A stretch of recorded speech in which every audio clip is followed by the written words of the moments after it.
God bless actors, I don't always get along with them. I think for those reasons, it feels like it's about them and what they want. And yeah, they're the instrument. They're the stars. It kind of goes along with the territory. I mean, people in media, people in politics, people in entertainment, they tilt towards narcissism. And I'm not saying that in an insulting way. I mean, every personality constellation has its associated vices. And if you're going to want to be on camera, if you're going to want to be around people, that's one of the things that tilts you in the direction of it sort of being about you. And if you're a charismatic personality and you're an actor, you're going to attract people around you who facilitate that development, let's say. And so it's part and parcel of the territory. But you're not really temperamentally like that. Oh, I cultivated my narcissism, okay. Yeah. Yeah. No, I definitely found that part within me that was the character of Vince. And I they say actors get lost in their characters, right? Yeah. And I did. And how long did Entourage run? 10 years. Right. Yeah. So that's a very major chunk of time. Oh, yeah. So walk me through that. So you got your plane ticket, you went out to LA. What happened then? Got the part. When my manager found out that I got the part, he walked into the room and I had no place to stay. I had no car. So I'm in his office checking my email again. And he walks in and he was the first person to call me Vince. He's like, Vince. And I knew I got the part and I hung my head because I knew that it was going to totally change my life in ways that I didn't know if I really wanted. And I knew that I was going to have to commit to this. Because he used to tell me, it's like, you don't even know what you don't know. Like, you're going to have access and women and money, and all these things. Yeah. Because he was, managing other famous people. So he understood. And he's like, you don't even know you want it, but when you get it, you'll know you want it. You'll know it's great. And it was going to change my life. And because it's a commitment. When you audition for something like that, you have to sign a 6-year contract. Right. So you're already committed before they even give you the role. And it did. It changed my life entirely. And I had to learn to be that celebrity, or my own version, my own expression of that celebrity. And then with the success of the show and the popularity of the characters, and people would come up to me and, instant approval, you walk into a room and, you get that attention, that just acceptance.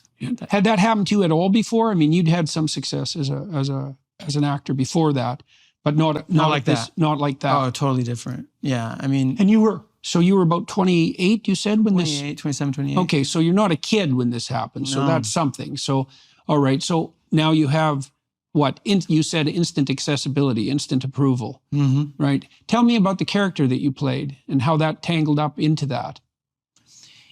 Yeah, so Vince is a celebrity who's, very, very nonchalant, and the whole theme is, if this doesn't work out, if all the fame and fortune doesn't work out, I can always move back to Queens. So it was like a perfect. Talk about typecast, right? I mean, all the characters have. That's very strange. We're all New York kids, and we were all very well cast, But I think that's partly they were writing the character to reflect me. Oh yeah, okay. And partly that was the character that was, because it's so called that's Entourage. fun, trying to distinguish your actual life from your role. It was more fun to blur the lines, because you start to acquiesce to people's wanting you to be the character. Oh, do shots with us, right? Like, okay, I'll do some shots with these guys, and I like people, so And then then there's the pitfalls and the women and the and I started to believe that was the way it's supposed to be, right? You mean supposed to be, meaning Vince like gets all the characteristic of girls. success? Yeah. Vince gets all the girls and the money and the power and the fame, and that was appropriate and good. And as his star rose, my star rose, and it just became easier and easier to say yes to the indulgences. And I got really good at it. Whereas before I was leery of it. Yeah. you get, you allow yourself to enjoy it, very easily. It becomes easy to say yes, especially when it's justified. Well, you're the celebrity, of course. You get the accolades. You must know a little bit about that yourself.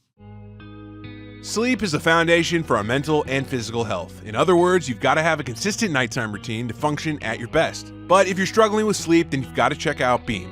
Beam isn't your run-of-the-mill sleep aid. It's a concoction carefully crafted to help you rest without the grogginess that often accompanies other sleep remedies. A bunch of us here at the Daily Wire count on Beam's Dream Powder to knock us out and sleep better through the night so we can show up ready for work the next day. Just mix Beam Dream into hot water or milk, stir or froth, and then enjoy before bedtime. Then wake up feeling refreshed without the next day grogginess caused by other sleep products. Dream contains a powerful all-natural blend of reishi, magnesium, L-theanine, apigenin, and melatonin to help you fall asleep, stay asleep, and wake up refreshed.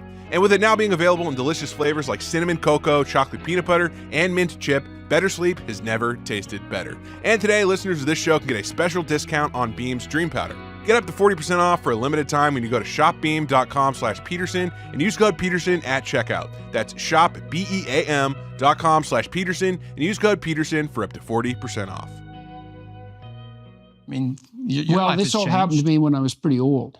Oh, Right. So, I mean, I was laboring under some degree of obscurity till I was about 50, Right. 53, 54. So, I was already fairly cemented into place by the time that's right. Yeah, Mhm. that's right. And, Yeah. I have a very tight family and a very tight network of friends. And so that's also made a substantial difference to me. I don't know what it would have been like to have encountered that sort of thing when I was much younger. I mean, I probably would have been wild, especially if I would have done it before I quit drinking. So I quit drinking when I was about 25, 26, something like that. And that Right. straightens out your life pretty radically. But I was pretty wild, when I was drinking. So Right. So I, growing up in New York, there's a little bit of nihilism, godless, and this was now the overlay of my ego, which was, see, I am the man. I got the part. Yeah. And people are, approving of me. yeah. So it just. Yeah, well, it's a very difficult thing. I mean, I don't know exactly how it is that you can resist. Part of being socialized is to pay attention to what others think of you, right? I mean, that's part of being in the loop for accepting social feedback. And normally, you're not carried around on the shoulders of others constantly, but you found yourself in that situation, essentially. It's like, it isn't obvious to me how people can withstand that. I've talked to Russell Brand a little bit about that because he was spectacularly successful and also, what would you say, in the market for whatever appetitive urges might make themselves manifest. And so, he's talked to me a little bit about that, and he paid, I would say, a relatively heavy price for that. He and I might have been friends if we weren't competing for the same chicks. Did you know him? And did you know him in LA? We crossed paths a few times. All right. So now you're in now. So this is very interesting. You resisted this, and now you were spending your primary amount of time in LA when Entourage was 6 to 8 months a year, Yeah, and then I'd go okay. back to New York. And by the way, and you didn't have a house in LA. I had a house that I stayed when I was there. Yeah. Okay. I kept my New York address, and I got mail there and my bills there. So, paid taxes there. So funny enough, like